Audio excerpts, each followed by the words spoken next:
ગઢમાં goods ropeway તૂટવા માટે તપાસનો આ મુદ્દે ધમધમાટ ચાલી રહ્યો છે ત્યારે જિલ્લા કલેક્ટરે તપાસ કમિટી સાથે બેઠક કરી છે। જિલ્લા કલેક્ટરે કમિટી પાસે દુર્ઘટનાનો અહેવાલ મેળવ્યો છે। તપાસ કમિટીમાં 4 સિનિયર ટેકનિકલ અધિકારીનો સમાવેશ થયો। આરએનબી અને ઇલેક્ટ્રિક વિભાગના 4 અધિકારીઓ કમિટીમાં ટેકનિકલ ટીમનો અહેવાલ આવ્યા પછી સાચી હકીકત સામે આવશે, તથ્યો સામે આવશે। એફએસએલની ટીમ દ્વારા પણ ઘટના સ્થળે તપાસ કરવામાં આવી।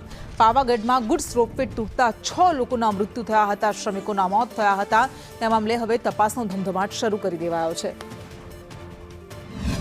નંબર 3 અને 4 વચ્ચે જે મેઇન કેબલ છે એ સ્નેપ થતા એ તૂટી જવાના કારણે જે ગાઈડ કેબલ છે એના માધ્યમથી બોગી જે છે ટાવર નંબર 1 સાથે ટકરાઈ, જે હાઈ સ્પીડ ઇમ્પેક્ટના કારણે 6 લોકો છે જેને કેઝ્યુઅલ્ટી થઈ છે।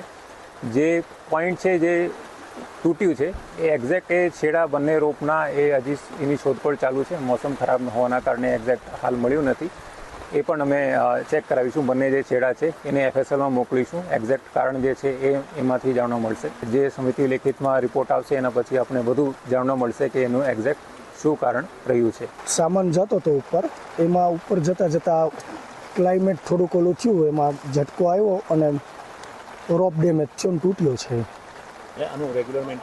દર રવિવારે આપણે દર રવિવારે આનું મેન્ટેનન્સ કરીએ છીએ અને જે ક્રેન છે એ ઇન્ડિયા બહારની છે, એનું વર્ષે ત્યાંથી બહારથી આવતા હોય છે એમના ટેકનિશિયનો, એ લોકો કરતા હોય છે। અને રોપનું આપણે ગુજરાતની બહારથી કંપની આવે છે, એ લોકો એનું એનડીટી ટેસ્ટ કરતા હોય છે। પ્રાથમિક દ્રષ્ટિએ શું થયું છે જેના કારણે ઘટના બની? હજી આ વાતાવરણ ખુલ્યું નથી એટલે થોડુંક બાકી છે ચેક કરવાનું કે શું થયું એમ। યાત્રાધામ પાવાગઢ ખાતે જે ગુડ્સ રોપવેની દુર્ઘટના ઘટી હતી, જેની અંદર 6 શ્રમિકોના મોત નીપજ્યા હતા, એ ઘટના સંદર્ભે સરકાર દ્વારા તપાસ કમિટી બનાવવામાં આવી હતી। કલેક્ટરની અધ્યક્ષતામાં જે તપાસ સમિતિ બનાવી છે, ત્યારબાદ આજે વહેલી સવારે પાવાગઢ ખાતે કલેક્ટરની અધ્યક્ષતામાં તપાસ સમિતિ અહીંયા તપાસ માટે આવી હતી અને તપાસ કરી અને પૂરેપૂરો આ અકસ્માત કઈ રીતના ઘટ્યો એ અહીંના સુપરવાઇઝર સાથેથી અને તંત્ર પાસેથી, આરએનબી પાસેથી જાણવાની કોશિશ કરી હતી અને આ ઘટના કઈ રીતના બની। જોકે વાતાવરણ ખૂબ જ વરસાદી હોવાના કારણે અને વાદળછાયું હોવાના કારણે જે ટાવર સાથે બોગી અથડાઈ એ હજુ દ્રશ્યમાન પણ નથી થઈ, માટે વાતાવરણ ક્લિયર થયા પછી જ સ્પષ્ટ નક્કી થશે કે આ ઘટના કઈ રીતના બની અને કેમ બની।